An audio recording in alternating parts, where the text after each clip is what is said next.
Hi, my name is Lori Trainer, and I'm Vice President of Operations at Assisting Hands Home Care. I've worked here for 10 years. I'm a licensed practical nurse and have been doing that for 33.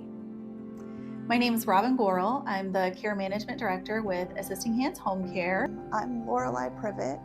I am an LPN. I'm a care manager with Assisting Hands. My name is Jody Young. I am a care manager with Assisting Hands. I'm Lee Heil, and I've been a nurse for 19 years. I'm a licensed practical nurse, and I've been with Assisting Hands for 3 years.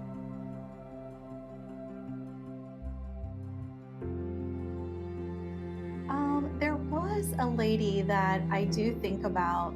She does talk about how, like, oh, you're the only person that came in here and stayed for a while, or oh, I just love when you come in and you smile.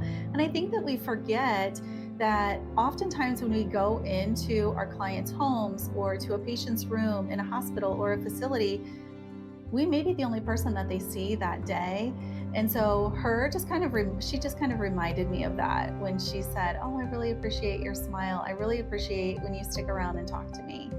This one is close to my heart, and it's for such a simple reason. We took care of a client a couple years ago, and truly this man was the kindest man I have ever met in my life. He never knew a stranger. He treated everybody the same. It didn't matter your background, where you came from, what you did in life. And, I often think about him to this day, and it's like, if the world had more people like him, how much of a better place it would be. So it's something that's so simple, but just how far kindness can really go. I mean, there's been a few. We had a resident who was very, very cantankerous with most people. And, I'm like, oh, let me help this lady, because obviously, like, we're not seeing something, we're not doing something for her.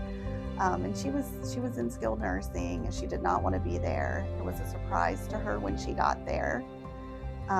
So I just kind of took her under my wing, and every single day that I was there, whether I was on her unit, not on her unit, I went to see her.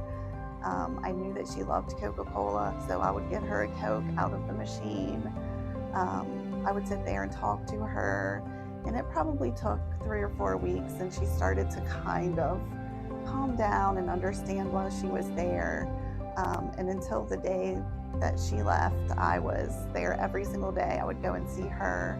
And I know probably about a month before she left, she said, I hope you know that I love you like my kid. And I can start crying right now, because she was very cantankerous with all of the staff. And somehow, finally, I got her to where she, could accept where she was at in life.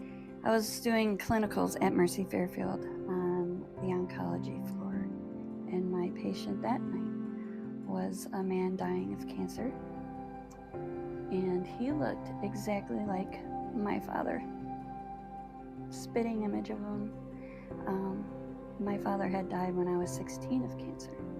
This man had the same beautiful blue eyes and same scraggly mustache and the same kind of stature, the same kind of humor, and I fell all over this man to make him comfortable. I was having such a tough night.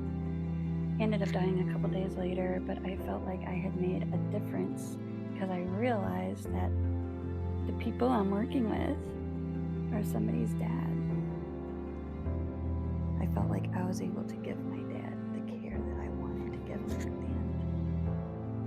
I wouldn't say one in particular, but I tend to like the snarky ones, the ones that are more challenging more than anything. I think I'm a little challenging at times, so I think it gives me, a little sense of myself. So I feel like I can navigate that better than a lot of people.